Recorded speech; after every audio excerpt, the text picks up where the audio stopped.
అధిక ఉష్ణోగ్రతలతో ఉక్కిరిబిక్కిరి అవుతున్న ప్రజలకు వాతావరణ కేంద్రం కాస్త ఊరటనిచ్చే విషయం చెప్పింది. మరో 2 రోజుల్లో ఎండలు కాస్త తగ్గుముఖం పట్టే అవకాశం ఉందని తెలిపింది. ప్రస్తుతం తెలంగాణలోని కొన్ని జిల్లాల్లో ఉష్ణోగ్రతలు 44 డిగ్రీలకు చేరుకున్నాయి. ఎండ తీవ్రతలకు సంబంధించి రాష్ట్రంలో ఆరెంజ్ అలర్ట్ కొనసాగుతోంది. ఎండల నుంచి తాత్కాలిక ఉపశమనం కలిగిన భారత్ వైపు దూసుకొస్తున్న సూపర్ ఎల్నినో అందరినీ కలవరపెడుతోంది. పసిఫిక్ మహాసముద్రంలో పెరుగుతున్న ఉష్ణోగ్రతల వల్ల ఈ ఏడాది దేశంలో తక్కువ వర్షపాతం నమోదవుతుందని వాతావరణ కేంద్రం హెచ్చరికలు జారీ చేసింది. ఇక తాజా వాతావరణ పరిస్థితులపై వాతావరణ అధికారి శ్రీనివాస్తో మా ప్రతినిధి విశాల్ ఫేస్ టు ఫేస్. ఎండలు మండిపోతున్నాయి. మధ్యాహ్నం సమయంలో బయటికి రావాలంటేనే ప్రజలు ఆలోచించాల్సిన పరిస్థితులు ఏర్పడుతున్నాయి. ఇక ఎండల తీవ్రతకు సంబంధించి ఇప్పటికే హెల్త్ డిపార్ట్మెంట్ అప్రమత్తమయ్యింది. అన్ని హాస్పిటల్స్లో ప్రత్యేక సదుపాయాలు కల్పించాలని కూడా ఆదేశాలని మంత్రి దామోదర్ రాజనరసింహ జారీ చేశారు. ఇక ప్రస్తుతం కొనసాగుతున్న ఈ ఎండలు రాబోయే రోజుల్లో ఏ విధంగా ఉండబోతున్నాయి, ఇంకా ప్రస్తుతం ఎన్ని డిగ్రీల మేర ఉష్ణోగ్రతలు తెలంగాణలో నమోదవుతున్నాయి, అసలు వెదర్ డిపార్ట్మెంటు ఈ ఎండ తీవ్రతలకు సంబంధించి ఏం చెప్తుందో ఒకసారి తెలుసుకుందాం. ప్రస్తుతం మనతో పాటు Telangana weather department officer Srinivas sir ఉన్నారు. వారిని అడిగి తెలుసుకుందాం. సార్, ప్రస్తుతం ఎండలు ఎన్ని డిగ్రీలు ఉష్ణోగ్రత నమోదవుతుంది, రాబోయే రోజుల్లో ఎలాంటి పరిస్థితులు ఉండబోతున్నాయి సార్? రాష్ట్రంలో ప్రస్తుతం మనకి 39 నుంచి 43 డిగ్రీల మధ్యన టెంపరేచర్లు నడుస్తున్నాయండి. అయితే రాగల 2-3 రోజుల్లో మరి 1 నుంచి 2 డిగ్రీలు కొన్ని ప్రాంతాల్లో పెరిగే అవకాశం ఉంది. కొన్ని ప్రాంతాల్లో ఇంచుమించుగా ఇదే ఉష్ణోగ్రత 2-3 రోజులు కొనసాగే అవకాశం ఉంది.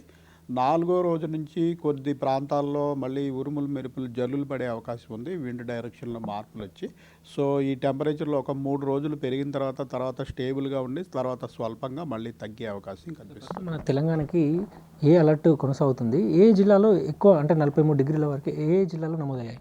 ప్రస్తుతం మనకి నార్త్ తెలంగాణలోని జిల్లాలు ఇంచుమించు అన్ని జిల్లాల్లోనూ కూడా 41 డిగ్రీల పైన ఉండే అవకాశం ఉంది. 41 నుంచి 44 డిగ్రీల మధ్యన ఉండే జిల్లాలకి ఆరెంజ్ అలర్ట్ పెట్టడం జరుగుతుంది. ఈ ఉత్తర తెలంగాణలోని ఇంచుమించు అన్ని జిల్లాల్లో కూడా ఈ ఆరెంజ్ అలర్ట్ కొనసాగుతుంది. ఇంకా పశ్చిమ జిల్లాలకు వచ్చినట్టయితే మెదక్, సంగారెడ్డి, కామారెడ్డి, వికారాబాదు, ఇటు రాయలసీమకు ఆనుకున్న ఉమ్మడి మహబూబ్ నగర్ జిల్లాలోని 5 జిల్లాల్లోనూ కూడా ఆరెంజ్ అలర్ట్ ఈరోజు కొనసాగుతుంది. ఇటు మనకి తూర్పు వైపున ఖమ్మం జిల్లాలో కూడా ఆరెంజ్ అలర్ట్ ఉంటుంది. మిగిలిన అన్ని జిల్లాల్లోనూ కూడా ఎల్లో అలర్ట్, అంటే 36 నుంచి 40 డిగ్రీలు కొనసాగే అవకాశం ఉంది. రేపు కూడా ఇంచుమించు ఇదే పరిస్థితి ఉండే అవకాశం ఉంది. మనకి 4వ రోజుకి పోయిన తర్వాత గ్రాడ్యువల్గా మళ్ళీ టెంపరేచర్లు కొంచెం తగ్గే అవకాశం ఉంది. దీనికి తోడు కొద్దిగా ఉరుములు మెరుపులు జల్లులు పడే అవకాశం కూడా కొన్ని జిల్లాల్లో ఉంది. విండ్ డైరెక్షన్స్ మారే అవకాశం ఉన్నందున మనకి 5వ రోజు చూసుకున్నట్టయితే ఓన్లీ నార్త్ తెలంగాణలో 3 జిల్లాలకే orange alert plus Mahbubnagar ప్రాంతం, మిగిలిన అన్ని జిల్లాలు మళ్ళీ ఎల్లో అలర్ట్లోకి వచ్చేస్తాయి. 36 నుంచి 40 డిగ్రీల లోపు ఉండే అవకాశం ఉంది. అంటే గత ఏడాది వేసవి కాలంలో ఒకవైపు ఎండలు కొడుతున్నప్పటికీ సాయంత్రం సమయం వచ్చేసరికి వర్షాలు పడ్డాయి సార్. ఈసారి అలాంటి పరిస్థితులు ఎందుకని కనిపించట్లేదు? అయితే ఏప్రిల్ 3-4 తారీఖుల నుంచి మళ్ళీ మనకి పొడి వాతావరణం వచ్చింది. దాంతో మళ్ళీ గ్రాడ్యువల్గా టెంపరేచర్లు పెరగడం ప్రారంభించి ప్రస్తుతం మనకి 43 డిగ్రీల వరకు చేరుకోవడం జరిగింది. ఈ వేసవి కాలంలో ప్రతి నెలలోనూ కూడా ఇలా టెంపరేచర్లు గ్రాడ్యువల్గా 5-6 రోజులు పెరిగిన తర్వాత ఈ గాలి దిశలో మార్పులు వస్తాయి. వచ్చి మళ్ళీ ఉరుములు మెరుపులు జల్లులు పట్టడము, కొంచెం టెంపరేచర్లు తగ్గడము, మళ్ళీ గ్రాడ్యువల్గా డ్రై వెదర్ వచ్చిన తర్వాత పెరగడము, ఇట్లానే కొనసాగుతూ ఉంటుంది. అంటే ఈ వేడి గాలులకు సంబంధించి, అంటే ఒకవైపు ఎండలు కొడుతున్నాయి, ఒకవైపు వేడి గాలులు అనేటివి కూడా ఉంటున్నాయి. ఆ వేడి గాలుల పరిస్థితి ఏ విధంగా ఉంది సార్? ఈ వేడి గాలులు అంటే ఇప్పుడు మనం హీట్ వేవ్ అలర్ట్ అయితే పెట్టడం లేదు. హీట్ వేవ్ అలర్ట్ అంటే ఒక ప్రాంతంలో 40 డిగ్రీలు పైబడి 2 రోజులు కొనసాగి ఆ ప్రాంతపు సాధారణ ఉష్ణోగ్రత కంటే కూడా 4.5 డిగ్రీలు ఉంటే అప్పుడు మనం హీట్ వేవ్ వడగాలుల హెచ్చరిక పెట్టడం జరుగుతుంది. అయితే ప్రస్తుతం మనకి సాధారణ స్థాయి నుంచి 2 నుంచి 3 డిగ్రీలు మాత్రమే ఎక్కువ ఉన్నాయి. రాగల 2 రోజుల్లో కూడా 1-2 డిగ్రీలు మించి పెద్దగా పెరిగే అవకాశం కనిపించినందున మనము వడగాలుల హెచ్చరిక అయితే ప్రస్తుతం లేదు. ప్రస్తుతం ఉన్న టెంపరేచర్లు నార్మల్ స్థాయి నుంచి కొన్ని జిల్లాల్లో అయితే 2 నుంచి 3 డిగ్రీల వరకు ఎక్కువ ఉన్నాయి. ముఖ్యంగా సూపర్ ఎల్నినో సంబంధించి పెద్ద ఎత్తున చర్చ జరుగుతుంది. అంటే ఈ సూపర్ ఎల్నినో సంబంధించి భారతీయ వాతావరణ కేంద్రం ఎలాంటి సూచనలు చేసింది సార్? ఎలా ఉండబోతుందని ఏం చెప్పింది? మనకి ఎల్నినో అన్నది మనకి ఈ మాన్సూన్ అనేది ఒక గ్లోబల్ స్కేల్ ఫినామినా. అంటే మనకి దక్షిణార్ధగోళంలో ఈ మనకి వింటర్ హెమిస్ఫియరు, మనకి ఇక్కడ సమ్మర్ అయినప్పుడు అక్కడ వింటర్. సో అక్కడ నుంచి హై ప్రెషర్ నుంచి మన రాజస్థాను, పాకిస్తాను ఈ ప్రాంతంలో ఏర్పడిన హీట్ వల్ల ఏర్పడిన లో ప్రెషర్ వద్దకి విండ్స్ జూన్ నుంచి రావడం జరుగుతుంది. ఇదే మాన్సూన్ గాలులు అంటాము. ఇవి కొన్ని వేల కిలోమీటర్ల సముద్రాల మీద నుంచి రావడం వల్ల చాలా తేమని తీసుకుని వస్తుంటాయి.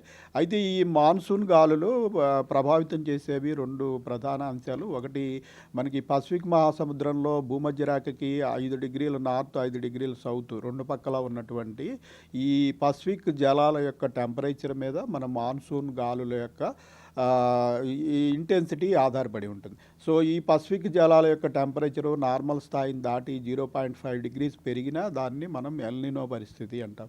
ప్రస్తుతం మన ఎనాలిసిస్లో హిందూ మహాసముద్రంలో ఆగస్టు నాటికి పాజిటివ్ ఐఓడి పరిస్థితులు ఏర్పడే అవకాశం ఉంది అని తెలుస్తుంది. సో ఎల్నినో వచ్చి మనకి కొంత ఇబ్బందికర పరిస్థితులు ఉన్నా ఈ ఐఓడి కనుక ఆగస్టు నాటికి పాజిటివ్గా మారితే అది కొంతవరకు ఆదుకునే పరిస్థితి ఉంటుంది. 2019, 2023లో మనకి ఎల్నినో వచ్చినప్పటికీ పాజిటివ్ ఐఓడి వల్ల మన మాన్సూన్ పెద్దగా ఎఫెక్ట్ కాలేదు.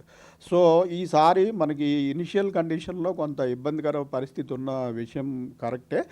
దానికి అనుగుణంగా మన అంచనాలను కూడా సవరించి విడుదల చేయడం జరిగింది. ఈసారి 92% ఆఫ్ లాంగ్ టర్మ్ యావరేజ్, అంటే మనకి ఎప్పుడు 100% మనది కరెక్ట్గా పడే వర్షపాతం అయితే 92% ఈసారి మాన్సూన్లో వర్షపాతం పడే అవకాశం ఉంది. లాస్ట్ మాన్సూన్లో మనకి 110% పైబడి మనకి వర్షపాతాలు పడినాయి.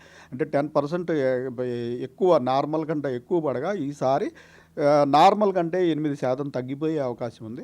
సో ఏది ఏమైనా ఈసారి మాన్సూన్లో కొంత ఇబ్బందికర పరిస్థితి తప్పనిసరిగా ఉండే అవకాశం ఉంది. రైట్. ఉత్తర తెలంగాణ జిల్లాలోని ఆదిలాబాద్లో 43 డిగ్రీల వరకు కూడా ఈసారి ఇప్పటి వరకు, అంటే ఏప్రిల్ నెలలో ఇప్పటివరకు అయితే నమోదైంది 40 డిగ్రీల వరకు. అయితే రాబోయే రోజుల్లో, అంటే ఒక 3 రోజుల తర్వాత మెల్లగా ఉష్ణోగ్రతలు తగ్గుతాయి. ఇక సూపర్ ఎల్నినోకి సంబంధించి కూడా వెదర్ ఆఫీసర్ శ్రీనివాస్ కొన్ని కీలక విషయాలు చెప్పారు. అయితే ఈ సూపర్ ఎల్నినో ప్రభావంతో పసిఫిక్ మహాసముద్రం నుంచి రావాల్సిన పవనాలు రాకపోవడంతో ఈసారి కొంత కరువు పరిస్థితులు ఏర్పడే అవకాశాలు ఉన్నాయని, ముఖ్యంగా వర్షపాతంలో కొంత తేడా వస్తుంది. సాధారణ వర్షపాతం కంటే ఈసారి కొంత తక్కువగా వర్షపాతం నమోదవుతుందని వెదర్ ఆఫీసర్ శ్రీనివాస్ అంటున్నారు. కెమెరామెన్ అఖిల్తో విశాల్, స్వతంత్ర టీవీ.